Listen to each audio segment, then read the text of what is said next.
once the person has died. That power of attorney is no longer in effect. Yeah, you can't use the ATM card anymore. You're not allowed to write a check. You can't even log into their online account. If I have an online account and something happens to me and I die, my husband can't use my login as a power of attorney. He's got to, even as a joint owner, he's got to use his own log because all that stuff dies with you.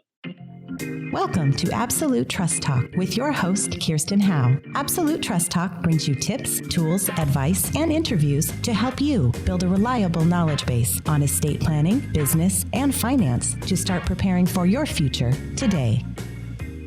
Hello and welcome to Absolute Trust Talk. I am Kirsten Howe. I'm the host of Absolute Trust Talk, which is our podcast here at Absolute Trust Council. And today, if you're watching, you can see that I have Madison with me again. We've been doing a little kind of a mini series on some of the things that we see happening to our clients after death. And we're trying to help you avoid those problems ahead of time. So we're going to talk today about specifically bank accounts and some of the trouble that clients get into with bank accounts. So, Madison, let's just get right into, our clients know that they're supposed to have a trust and they're supposed to make sure their accounts are owned by their trust. But just kind of let's talk about why that's true and the difference between a trust and not having a trust. Thanks, Kirsten. Yeah, so the point of having it in your trust is to avoid probate. The purpose of the trust, other than avoiding probate, is obviously directing where you want your assets to go. If you don't have a trust and you have a will, you can still name where you want your assets to go. But in California, a will still needs to be probated. Probate is it's the word for the law, the probate code, but it's also, we use it informally as the process that you go through to put a will through the court system and have a supervised execution of the will. And if you don't have a will, if you have nothing that names where you want your assets to go, the law, the probate code, says where everything goes. So it has a whole family tree of where all of your assets would go depending on who's alive at the time of your death. And it's the same court supervised process that happens with a will. It just goes according to the law as opposed to according to your instructions in the will. Right. But there is a threshold. Not everybody has to do a probate just because they don't have a trust. Let's talk about that just as a reminder. So the current threshold for probate is a total amount of assets. Could be cars, personal property, bank accounts, anything that doesn't have a beneficiary or is not in a trust, anything totaled up over $166,250 is what would trigger a probate. If it's less than that, we can go after it with other methods, and we can talk about that in a little bit. But that if it's more than $166,250, which is pretty much one retirement account without a beneficiary designation, would trigger a probate. And if one item triggers a probate, all the assets that aren't titled properly or aren't in a trust, they all have to go through probate. They all get dragged into the probate. Yeah. And this is the problem that a lot of what we see for our clients is not an infrequent problem. They often will leave a bank account outside of their trust, and that's really okay as long as it doesn't bump them over that $166,250.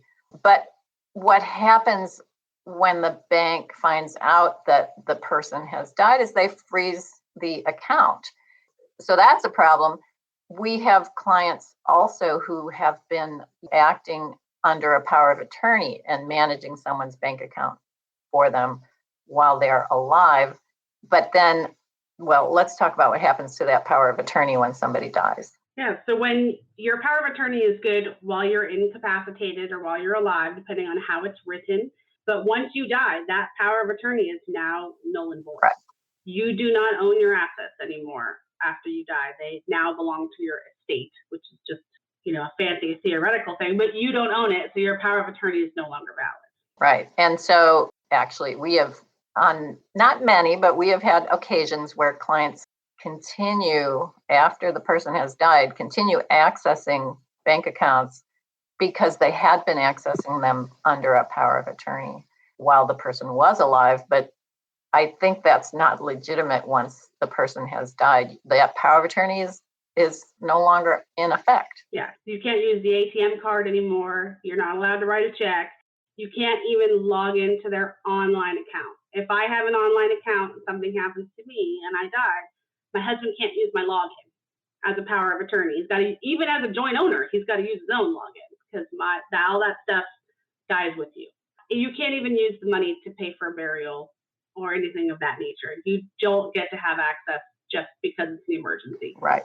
Okay. And so when you're not allowed to access a bank account and you do it anyway, what do we call that as lawyers? That would be illegal. And, and it's also a breach of duty. We're not going to get into all the nuances when it comes to duties that you owe each other when you're handling finances, but there are a lot of them and a lot of nuances involved. But essentially, as your power of attorney, as someone's power of attorney, you have a duty to them while they're alive. And then once they pass away, your duty is to transfer those assets over to the administrator of the estate. Okay, let's talk about that, because once somebody dies, there are a whole list of possible players who could access the account depending on what kind of account it is and how it's set up. So let's kind of walk through who those possible players are. Sure. So the main one that you and I deal with would be the trustee, and that's the person named in someone's trust document that is allowed to take over once the creator of those documents passes away. They are generally allowed to access trust property, but sometimes they can access non-trust property if it's outside the trust and the decedent has what's called a pour-over will, meaning they left everything to their trust. Right. So that's the first one. And that's the standard solution. That's the solution we like to see happen to those assets that are left outside the trust, is the will takes care of them, and then the trustee can go access them. Right. There's a process. They have to comply with the process, but they are legally allowed to do that. Yeah. Right. Without court. Without going to court. Yeah. Yeah. The second is the person named the executor or the executrix, if it's a female, which is the person who's named in a will and appointed by the court as the executor of the will. So there's three titles for people when a will or a non-will goes through probate. You have the executor, which is the person who's named, and you have the administrator, which is someone that the court appoints that is not named in any document. So if a family member passed away and there's no one named anywhere, there's no documents, any family member that has standing, so essentially if you're set to inherit something by law, you can go file a probate. That would be an administrator. And then a personal representative is used interchangeably between executor and administrator. So it kind of just depends. Those little nuances in there. Right. Okay. So if the person has died intestate and the family has to do a probate, the person who's in charge of the probate is going to be called an administrator. Right. Whereas if the person had a will and they name someone as executor, the personal representative who does the probate is called the executor. Yeah. And Madison said, possibly executrix. That's a pretty old-fashioned term, but, you still see it from time to time. And you have to be appointed before you can access any of those accounts. Yes. And the court, they'll give you, if anyone's ever dealt with this, they say, I need your letters. I need your letters of administration. That's what they give an executor or administrator in order, that's their golden ticket to the bank. Right. But that happens after you file the petition, and then the court says, yes, we're going to grant your petition. You are now officially the executor. Right. And so this is something that clients struggle with a lot. They know they've been named as executor or they know they've been named as trustee, but they still need to go through the process in order for the bank to say, oh yeah, we're cool. We're going to give you access to this account. It's about the bank. They've got to comply with the law. And so therefore the executor and the trustee also have to comply with the law, or the bank can't. So now these bank accounts that our clients have trouble with can be set up in a variety of ways, and some are easier than others to deal with. So let's talk about some of the different ways that you could have a bank account set up. The first one is good old-fashioned joint tenancy. That's mom puts, junior on the account. so that Junior can access the funds and help pay for things while she's getting older. And if they own it in joint tenancy, that means when she dies, it all goes to him. And that means all he has to do is provide a death certificate. Right. And that we don't advise doing that except for small accounts that you're doing that for convenience purposes, because you're actually adding another person on as a co-owner of the account, and you got to really trust that person. And we have seen situations where a child got added onto account as a co-owner, and it was a large account, and that can really mess up the other children. Yeah. Mess up the whole family dynamic. So, okay. So that's joint tenancy means two owners on the account. Yeah. It is the simplest thing to do, but it also has the most pitfalls in terms of estate planning, especially if there's more than one child. Right. Or that child doesn't need that account to be against their name for any reason, whether it's extra assets or they have creditors. You don't want that they have equal ownership. Joint tenancy is equal ownership. Right. Right. The other option is a pay on death or a beneficiary designation. Sometimes they call them POD accounts or TOD accounts, transfer on death accounts. And that is just like a retirement account where you list name a beneficiary on the account. So if you have an account set up like that, if your Chase account is POD, then your executor or your trustee can contact them, but they're going to say, this is a beneficiary account. We need contact with the beneficiary, and the beneficiary provides a death certificate, and they write a check or convince you to open an account at their branch, something of that nature. Right. So that's pretty easy for the person who is named as the beneficiary to get that account. They just need to show up with a death certificate. And just to note, these pay on death accounts and accounts in joint tenancies, they do not go towards an estate. So they don't go to paying funeral expenses. They don't go to paying bills. They don't go to paying ongoing administration expenses. Yeah. Anything of that nature. They go directly to the beneficiary. Don't pass go. Don't collect your $200. Like, it goes direct. There is no way to use that money for anything else. Yeah. You can't make them contribute that to the funeral. Yeah. You can't. It's theirs, and you can't require it. Yeah. And then the next one is what's called a small estate affidavit. So earlier we talked about if you have a trust and the account is not in the trust, you can go and fill out what's called a small estate affidavit. Some financial institutions have their own, or you can have an attorney draft yours. Essentially, it would say that, mom died. Her will says this is where it goes. This is the account. We swear under penalty of perjury. It's under the threshold for probate, and 40 days have passed since she passed away.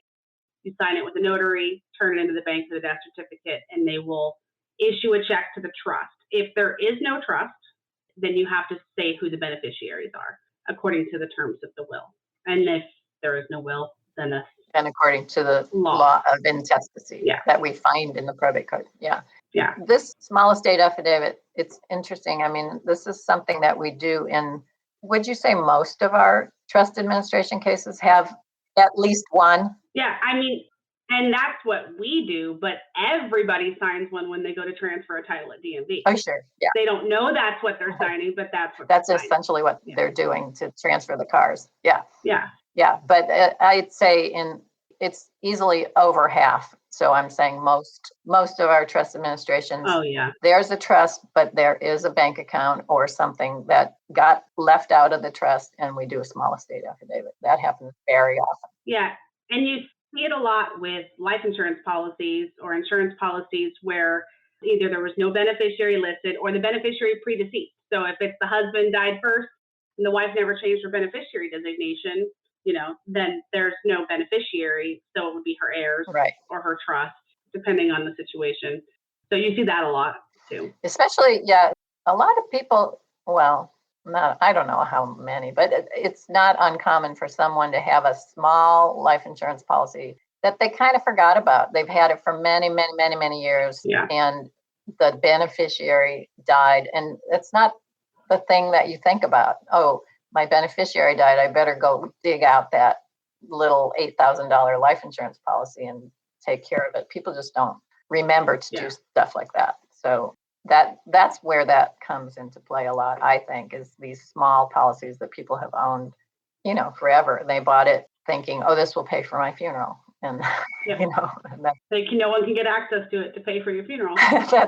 that's a problem. Yeah. Yeah. And 40 days have to elapse. Right. So it's not, Which doesn't usually help with paying for a funeral. And then to be fair, also CDs. People think, I'll change that when it matures. Little CDs, $1,000 CDs sitting at your credit union just so you can have the credit union account for your mortgage or your loan. Those typically are not titled either. Yeah. We see that a lot. Yeah.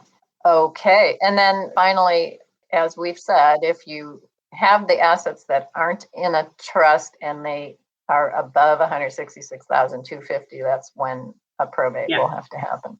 And we hate to see that. But, in some small percentage of our trust administrations, there's a trust administration and a probate. And that's just, that's the worst conversation to have with a client, It seems like it's been increasing a little bit lately too. And I don't know if that could merely be because people are having difficulty getting into the bank. Oh, sure. Yeah. Because of COVID in the last year, but That's important. Yeah, I think you're probably right. Okay, so we've got a few questions in the comment section. So let's go right to those. Madison, I'll read them and then we'll both kind of pitch in and answer. Okay, so here's a question. My friend's mom died and only had $1,000 in an account that was joint between my friend and her mom. Does that mean she has to do anything else to administer her estate? Okay, so I think the question is, that's all she had was that $1,000 account. She didn't have a house. She didn't have a brokerage account, nothing. Is that, I think if we read the question that way, I know the answer, but I'll let you answer. Yeah. There's not a whole lot of things that have to be done in that situation. There's no other beneficiaries. In theory, there's no other beneficiaries to notify or anything of that nature. But you do have to notify the Department of Healthcare Services when somebody dies. And it seems odd because it's the state of California and they would know that somebody died because the state of California issued a death certificate. But you do have to notify them. The Department of Healthcare Services is in charge of Medi-Cal, which is California's Medicaid. So you have to notify them just in case someone was receiving Medi-Cal. Even if they weren't, you still have to notify them. And they have 4 months to send you a letter saying this is what you owe or don't owe. And if you do owe anything or the decedent estate owes something, they can only collect that from a probatable estate. So in this situation, that $1,000 is joint tenancy. It's not a probatable amount. So there would be nothing for them to collect anything. Right.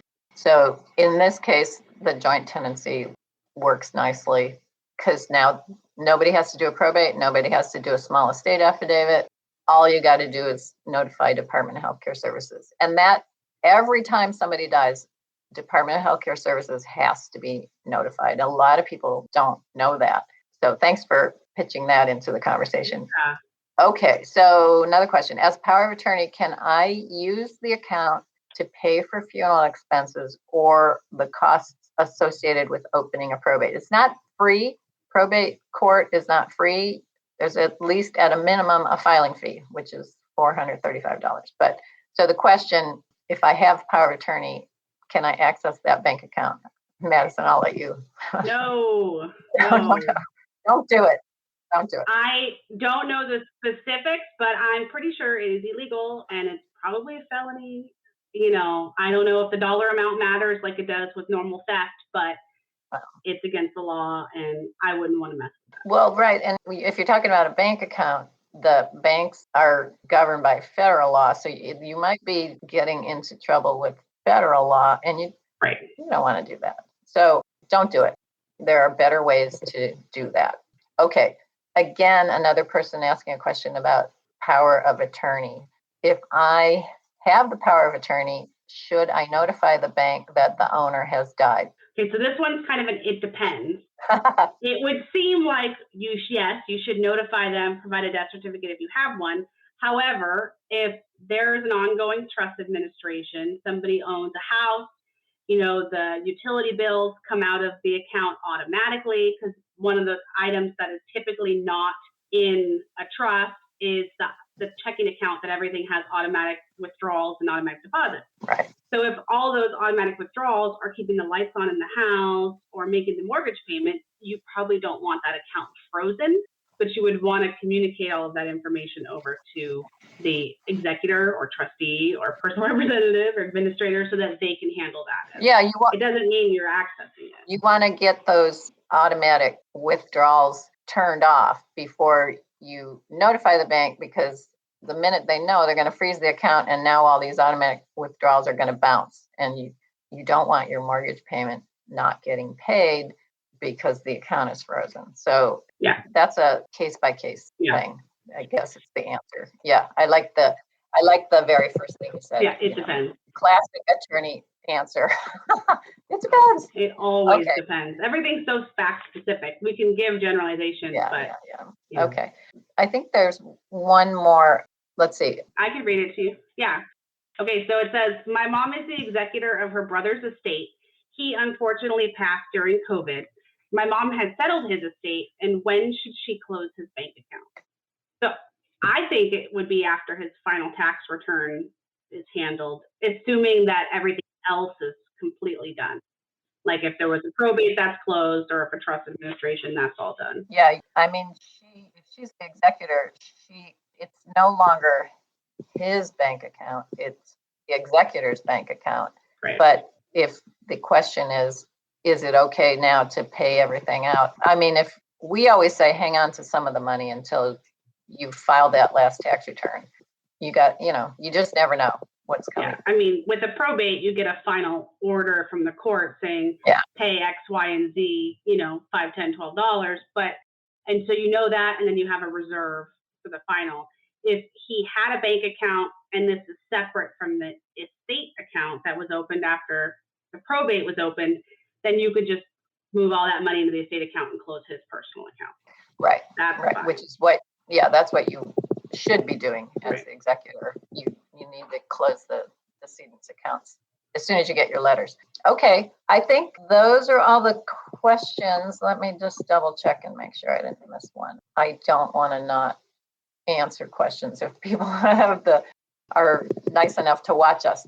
Okay, so thanks, Madison. That I think was very informative, and hopefully our viewers got something out of it too. If you are watching live, if you've watched before, that this is recorded. It'll be on our website. You can watch it again. I know you want to do that, or you can tell your friends to watch it again. It'll be on our website, absolutetrustcounsel.com. It'll be on YouTube, on our YouTube channel. It'll be a podcast, our website also, and also wherever you get your podcasts. So thank you so much for joining us. We really appreciate our listeners and our viewers. If you like our podcast, be sure to go into iTunes and subscribe.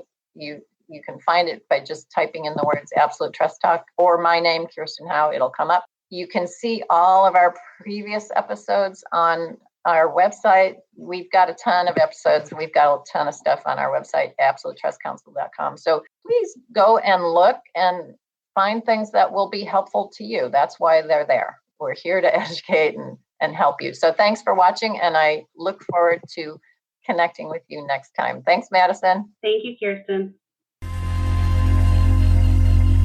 Thank you so much for listening today. I really appreciate you being here. I am so grateful that you're in my audience, and I hope you also learned something and enjoyed the show. If you like our podcast, be sure to go to iTunes and subscribe. You just type the words Absolute Trust Talk in the search bar on your podcast button on your phone, and our podcast will come up and you'll be able to subscribe there. That subscription helps us with our visibility online, our SEO, and all those kinds of things that I never understand, but I'm told that it's important. So in addition to searching for us on iTunes on your phone, you can also just go to our website and you'll find our podcast there. You'll also find all of our previous episodes. So you go to absolutetrustcounsel.com, click on the podcast tab on our homepage, and you'll see all the topic for all of our previous guests, and you just click on the one you want to listen to. Also, make sure to catch our next episode, which will be out in a month or so after this one, and I know you'll get a lot out of that one too. So I look forward to connecting with you next time.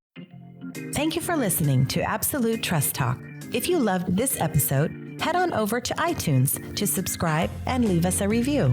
Don't forget to visit our website, absolutetrustcounsel.com, where you can find a host of guidebooks and other tools to help you through the estate planning and estate administration process. If you need help securing your own legacy, then put your absolute trust in us. Give us a call at 925-943-2740 or email us at info@absolutetrustcouncil.com to set up your free consultation today.